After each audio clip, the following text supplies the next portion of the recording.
Yun o. Go ahead. Magandang hapon po sa inyo lahat mga paps.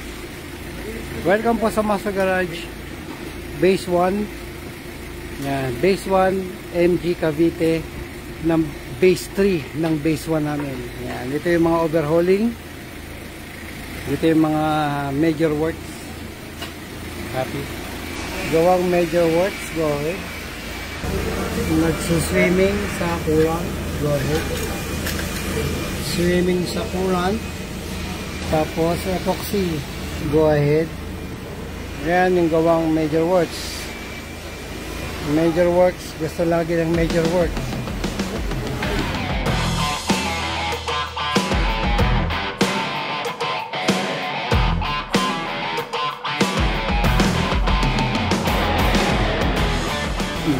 Sabi ko sa inyo mga paps, diba, kapag hindi tayo nagbe-basic lang, imagine mo, lagyan mo ng epoxy.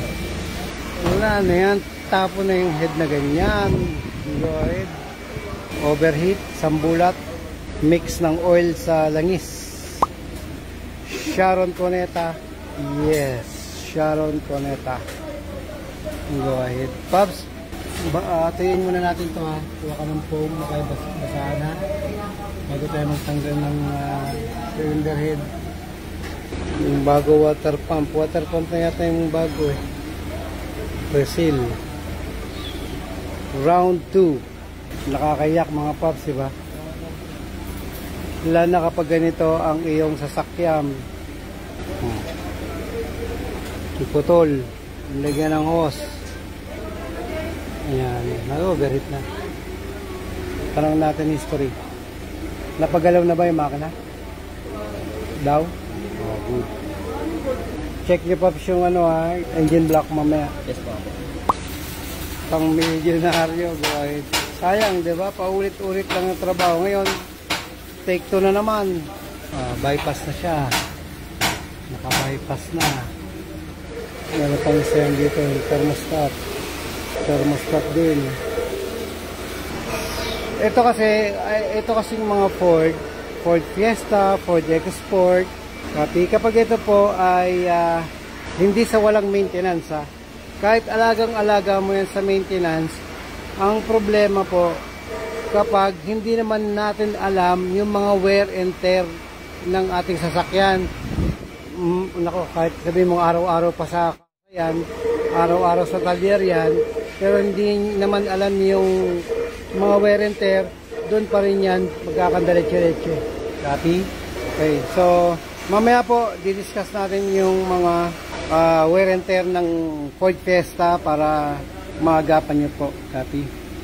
Mga sakit nito, yan yung mga spark plug na kapag hindi po yan pinapalitan, napuputol. Yan yung mga spark plug. Ito gawang major works, yung mahilig mag major works, kaya lang ganyan naman ang trabaho. Balik-balik lang, no? Sayang lang yung ano eh. Sabi nga sa inyo, Pops, ito, kaya ayaw ko itong pag-usapan, yung mga ganitong mga problema. Unang-una, yes, magagawa yan. Magiging puntos sa mekaniko yan. Magaling ka pag ganing. Problema kasi yung kayo may-ari. Di ba? Yung gastos nito, ito round 2. Round 2 na yan, round 2. Dapat inaayos na natin sa una pa lang. Yan, ito kasi itong cylinder head nito sir, palitin yan, bihira sa mga Ford Fiesta, Ford EcoSport. Ang cylinder head yan nakakaligtas sa fatal overheat. Tandaan yan mga paps. Bibihira po yan. Minsan yung machine shop, pag sinabing Ford Fiesta, Ford EcoSport, ayaw na nilang tasahan. Copy? Meron ng jack yung makina?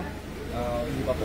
Hindi, tsaka naman na mamaya para makapagtanggal ka na ng engine support, yung bracket, para makadire-diretso tayo. Copy? Ay, ito pala. Tanggalin mo nga muna ito, Pops. Tingnan natin kung meron pang thermostat. Pag inabot talaga kanyan, naku, sakit talaga sa ulo niyan. Diyos ko, Marioso. Ganyan ba yung gusto natin i-discuss? Yan, kung paano yung timing nito, paano yung timing ng ganyan, pagkuha ng tapit nito. Yan, ganyan pa yung dapat. Kailangan merong naging nagsasacrifice, nabubulat-lat para mapag-usapan. Di na. Sa mga car owners, alamin na lang natin po yung mga preventive maintenance nito proper. Yan, di ba pinagtatawan-tawanan nga tayo. Ayan na nga, inaabot na nga. Radiator. Ito yung radiator niya. Go ahead. Ayan o. Ito yung radiator niya, sir. Kaya pa ulit-ulit itong pumuputok. Kaya pa ulit-ulit na putok eh. Ulit-ulit yan nang puputok. Kasi sa umpisa pa lang, hindi natin alam yung proper maintenance ng ating mga sasakyan. May mga wear and tear niyan na pinagtatawanan dito kasi daw palit ng radiator. Di wag nga lang pinalitan. Walang palit yan. Ano naman yan kung gano'ng karupok yan. Kasi nga, pinagtatawanan, bakit mo papalitan? Mukha pa naman mahusay. Ganyan naman po talaga itsura niyan. Parang matibay, di ba? Daming pandikit eh. Diba? Ngayon, kapag inabot, pumutok, tagas-tagas, high pressure pa naman yung kanyang reserba, maghahanap yan ng bubutasin at lulusutan, mag-overheat ngayon yan. Diba? Kaya napakasakit po sa loob niyan, yung ganyan paulit-ulit na mawawalan ka na ng kumpiyansa sa makina kapag na-overheat yan. Maniwala po kayo sa... Kasi yung trauma niyan, yung trauma.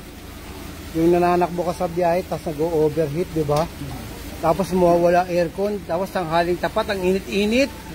Yung Diyos ko po, Mariosa, tapos matatraffic ka pa sa C5. Pumupula-pula na yung ano mo, yung gauge. Patay ka na ngayon dyan. Yan, pag nadala ka ng ganong klaseng trauma, di ba, ayaw mo na dyan. Susumpa mo na yung sasakyan na yan, sigurado. Congrats Master sa upcoming Batangas. Maraming salamat din po. Tingnan natin yung thermostat. Meron pa sa likod. Ano po, bago na rin thermostat. Tingnan mo, dami nang pinapalitan. Hindi mo ubra eh.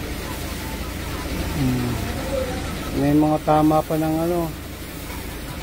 Ilabog nyo dito sa init ha. Meron pa, dito pa sa likod. Tatanggalin mo rin naman to eh. Masaklap yan mga pa. Pag mga heavy work. Copy. Kaya nga ayaw ko nang humantong kayo sa mga ganyan, pinagtatawanan, hindi rin kami nag-overhaul. Ayaw. Masakit kasi sa bulsa ng may-ari yan, sir. Then, nakikita niya yung sasakyan niyang ganito, bunubukat-kat na. Diba? Masakit sa puso yun. Diba? Ayaw tumino. Lahat po ng mga host nito, ganito, yan, dito nagsisimula ang kalbaryo niyan, sir. Yan, sa lahat ng mga Ford. Diyan nagsisimula yan, sa plastic na to. Yan, tapos radiator, yan. Yung nagkakanda, putol-putol na, sa rupok. Yun na yung pelta ng water pump, thermostat, bago, gastos, ganun pa rin. Wala na, andyan na yung kulang, tinanong sa ibabaw. Sobrang lakas ng compression yan, kaya sa compression yan lumulusot. Kaya pag nabuksan to mga paps, doon pa natin titignan kung hindi baluktot ang conrod, ang connecting rod. Yan. Kapag baluktot ang connecting rod, mauuwi na po ito talaga sa fatal general overhaul. Copy? Kaya hindi po yan dyan nagtatapos dito sa mga Ford na nag-overheat. Hindi ba nga, reface lang, nakukuha na. O, diba? Ito hindi. Kasi ang daming coolant yung napupunta doon sa cylinder. Ayan, Ford again. Ang ganda raw eh. Lalo pag nakabili ka ng second hand yan, ako, sa'yo abutin lahat yan.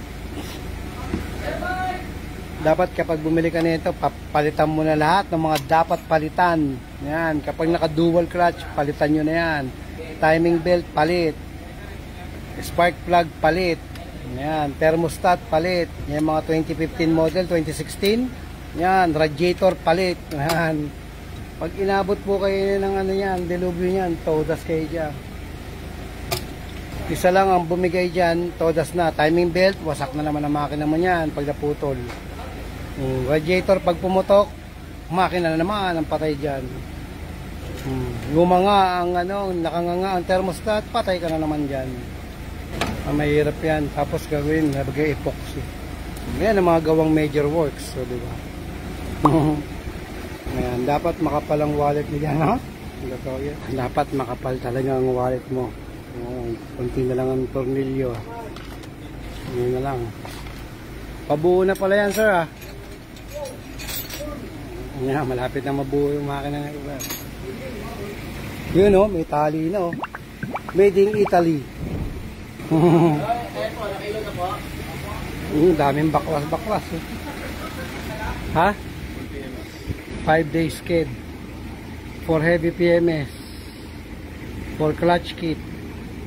EGR PMS. Go! Go na raw. Go. Tapakan mo nga. Original ba yung sinalpak yung clutch? Ayun, naputol. Ang iyak si Palangga doon sa kanyang Ford territory. Go ahead. Si Jack oh. Saka si Sir Boris yan ng kinis ah. Wala dyan, mukhang dinitalya mo na naman ng tide bar to ah. Kinis ni Jack oh. Kumusta ka na Jack? Meron na siyang top load ah. Go ahead. Mga paps, bago lang kayo sa channel namin, mag-subscribe na kayo sa Master Garage.